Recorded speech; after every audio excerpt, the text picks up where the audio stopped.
Wow, and there's the room. This is intense. Does anybody else have Oh my God. First of all, I love you. I think you are a godsend to us in this country. The heavens know, the angels rejoice.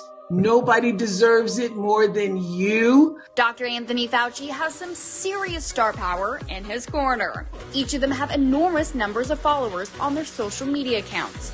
I could say to them, for example, it's important to wear a mask. They get on their accounts and say, wear a mask, and it goes out to an additional couple of million people. Why not make a mask mandate across the United States and fine people for not wearing masks? The man considered America's most preeminent infectious disease expert, Dr. Anthony Fauci, has worked in the federal government's medical and research divisions for more than 50 years. He has been placed at the highest public health sector levels for every presidential administration since Ronald Reagan. Dr. Fauci is a top doctor working hard doing something about research on this disease of AIDS. Starting as a clinical associate, he worked his way up the ladder and is considered by the media the voice of reason, the foremost authority for guidance during multiple disease outbreaks. Dr. Anthony Fauci has been, I feel, the most trusted authority throughout this crisis, and the one guy you could kind of depend on to tell you what was what. The medical accolades and cultural impact that Dr. Anthony Fauci has had on America has given him an almost unquestionable saint-like persona. However, if one is willing to dig below the surface of this facade, they will actually find an ideological political agenda. Dr. Fauci seems to have a particular blueprint in how he views America's safety. He's been using this formula since the 1980s. It was very simple. It's straightforward epidemiology. You take an infectious agent and you introduce it into a population. There is a long-held misconception that the death and destruction of the HIV/AIDS outbreak was the result of indifference by the Reagan administration. This is not accurate. In fact, Dr. Anthony Fauci was specifically put in charge of addressing and combating the disease at the time by President Reagan. The true men of action in our times are not the politicians and statesmen, but the scientists. I believe that's especially true when it comes to the AIDS epidemic. A treatment drug, AZT, has been brought to market in record time, and others are coming. At the time of the HIV/AIDS outbreak, AZT was a cancer drug considered too dangerous to be put onto the market. AZT was so toxic in the 1960s that it was never used in humans. In fact, it was so toxic it was considered worthless. That's why they didn't even patent it. Despite this, Dr. Fauci pushed to get AZT approved for HIV patients. We know from this study quite clearly that there will be a delay in progression significantly greater than for individuals who do not take the drug. The price tag was steep, yet the benefits of the medication were far from what was promised. All those pills we're shoveling down our throats? Forget it! AIDS patients that were reputed to have died from disease symptoms actually perished as the result of being prescribed AZT. The real horror of this study only became apparent after going through documents which were obtained under the Freedom of Information Act. And it indicated that there had been not only sloppiness of every conceivable sort, but that there had been actual cheating in a number of areas. The more people are treated against AIDS, the more people will eventually develop AIDS from it. And then the perfect excuse is delivered with the medication. You can say, Jesus, if I hadn't medicated you, you would have been sick even sooner and would have died sooner. But thanks to my medication, you are only getting sick now, and we're giving you even more medication. We need more money to develop further medications that have yet to cure the first AIDS patients. It was Dr. Fauci's bureaucratic negligence and ultimately his use of unapproved treatments that allowed the disease to spread and kill many more than was necessary. The propaganda was that AIDS is 100% fatal, which it isn't. I'm wiping this needle thoroughly in this blood. And I say to my friends Fauci, Gallo, and all the rest of those criminals, this is in the hope that it'll save the lives of millions of individuals who will die because of the greatest lie ever told. AZT was later found to accelerate the very process it was said to prevent, the loss of T4 cells. Dr. Fauci even backed AZT for pregnant women, despite the grave risk to the mother and the fetus. I'm also concerned with a growing number of states that are passing laws requiring pregnant women to be tested for antibodies to HIV. It's a short step to intimidating these women to take these poisons and also to give these poisons to their babies. In the late 1980s, Celia Farber wrote an article for Spin magazine called Sins of Omission. Bob Guccione, who was a publisher of Spin magazine at the time, said the following. Celia was the editor and frequent writer of the column and unearthed hard evidence of the cold-bloodedness of the AIDS establishment, pushing a drug that was worse than the disease and killed faster than the natural progression of AIDS, left untreated. AZT had been an abandoned cancer drug, discarded because of its fatal toxicity, resurrected in the cynical belief that AIDS patients were going to die anyway, so trying it out was sort of like playing with the house's money.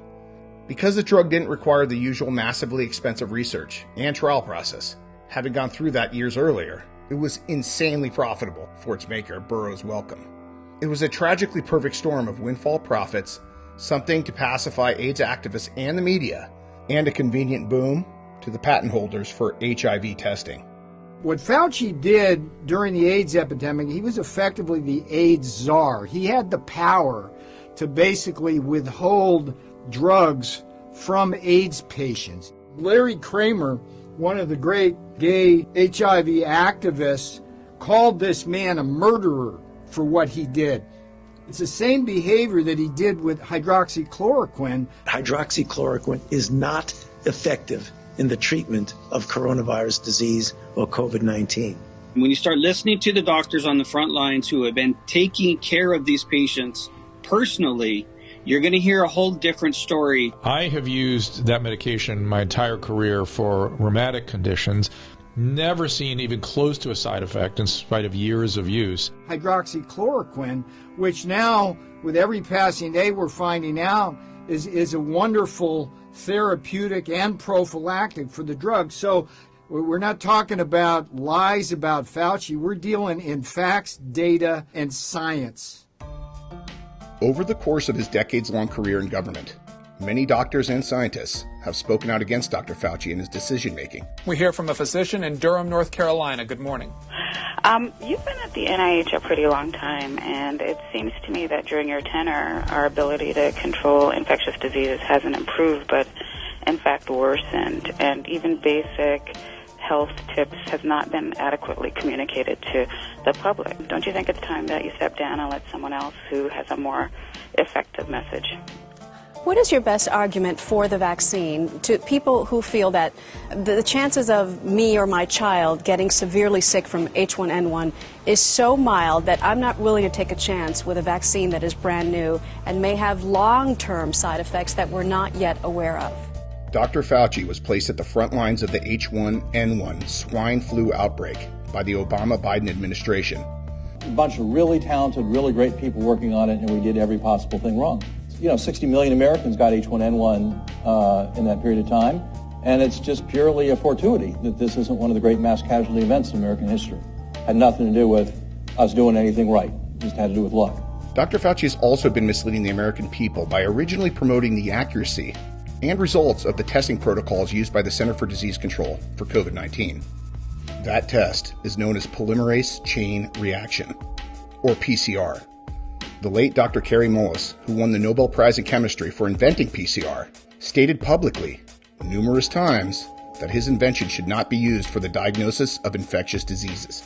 It allows you to take a very minuscule amount of anything and make it measurable and then talk about it in meetings and stuff like it is important. We do move on now to the staggering new numbers in the coronavirus pandemic. More than 14 million cases worldwide. 31,500 confirmed cases worldwide. 60,471 new cases. There are 78 active cases. 91,702 new cases. Nearly 1,400 new cases. 4 new cases. The discovery of 2 new cases. 1 new COVID case. Cases nationwide are plateauing. That is not a good thing. When you have that plateauing, that's usually the forerunner of another surge. Millions of diagnostic tests for COVID have flooded the market, but now a new concern has emerged. Can you trust the results? The number of cases reported went up exponentially because the number of tests that was done went up exponentially. In fact, We will be doing more testing, not only testing to specifically identify people in the identify, isolate, and contact trace, but also much more surveillance. I'll just show you a few countries and finish with that. Here's Spain. So we've recently, in the last month or two, got hyper testing and lots of so-called cases, positive PCRs, but the deaths are gone. Belgium, same story, case-demic out here with positive PCRs, but no deaths or ICU. France, bit of a case-demic here, but the deaths are gone and the impacts. And Netherlands, we got a big case-demic going on with lots of testing, but you'll see months have gone by with no deaths. That's a case-demic. The PCR is a method of analysis and wasn't designed to test for a virus. Mullis explains why. And with PCR, if you do it well, you can find almost anything in anybody. It starts making you believe in the sort of Buddhist notion that everything is contained in everything else, right? I mean, because if you can amplify one single molecule up to something that you can really measure, which PCR can do, then there's just very few molecules that you don't have at least one single one of them in your body, okay? So that could be thought of as a misuse of it, just to claim that it's meaningful. The PCR test can potentially find anything you are looking for, depending on how high you turn it up.